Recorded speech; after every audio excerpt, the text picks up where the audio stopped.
pārāk emocionāls cilvēks, viņš var arī nepareizi uztvert to informāciju, ko ieraudzīt. Ar to informāciju tā, ka nāk izpratne, vīzija un sajūtas. Un cilvēks, viņš izjūt to visu tā, kā viņš to izdzīvot reāli dzīvē. Viņam tiešām šķiet, ka tas emocijas, tas viss notiek pa īstam, līdz ar to tur īsti pārprast nav ko. Bet atšķirībā kā kurš reaģē uz kādu situāciju. Saku, citi raud tādā situācijā, kur varbūt es vai vēl kāds cits neraudātu. Tas atkarīgs arī no šīs dzīves, tā emocionālā stāvokļa, cik cilvēks ir jūtīgs. Nē, ir cilvēki, kas nostās vienu filmu, vienu emocionāli, cits var pārdzīvot vēl pāris dienas un šausmas. Uztver to par realitāti. Jā. Līdzīgi ir arī iepriekšējā dzīvē, jo tiek skatīt tādu filmu fragmentiem, tā tur varbūt nav visa dzīve, bet tur ir galvenie traumatiskie fragmenti. To cilvēku sagatavo tā?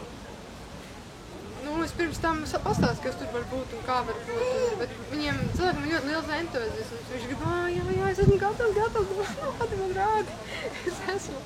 Bet tajā momentā, bet pēc tam viss ir forši. Viņi jūtas labi un tiešām tie, kuri vislabāk to var just tieši uz, ja cilvēks nāk intereses pēc, viņš nejūties tādu vaigu atšķirību. Viņš jā, es uzzināju, kas viņš bija, bet ja viņam ir kaut kādas traumas, kas palikušas tādas kā murgi, kaut kādas fiziskas problēmas, tad viņš palēnām jutīs to uzlabojumu, viņš jutīsies savādāk. Tā kā pozitīvi to uztvers. Bet vai pilnīgi arī intereses pēc skatīties savus iepriekšējās dzīves.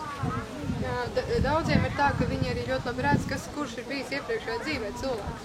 Tad viņi saprot, kāpēc tādas attiecības ir. Un vislabāk ir konkrēts jautājums. Piemēram, es abas dzīves skatījos pilnīgi bezmērķīgi. Man nešķiet, ka man vajag risināt kaut ko. Bet risinājums tāpat atnāca.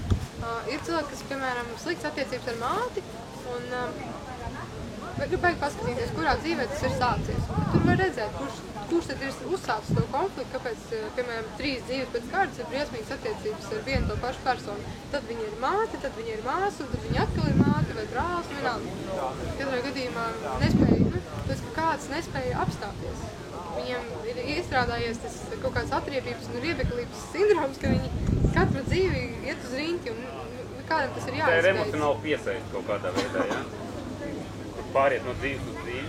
Tā kā varētu būt teikt, ka kaut kāds emocionāls naids vai aizvainojums, kas ir pārgājis no dzīves uz dzīvi, un viņi turpina risināt to, kā nav. Tas jau šajā dzīvē vairs neskar, viņi turpina, un tad no dzīves uz dzīvi tiek mestas. Un arvien jauni tie aizvainojumi parādās un jauni.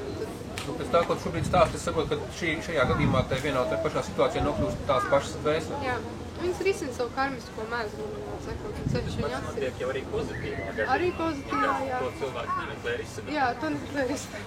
Tur ir tā kā skaitās, ir pozitīvā un negatīvā karma līdz ar to, bet pozitīvā karma mums iespējo pozitīvi, līdz ar to mēs viņu negribam atrisināt, mums ir labi. Negatīvā, jā.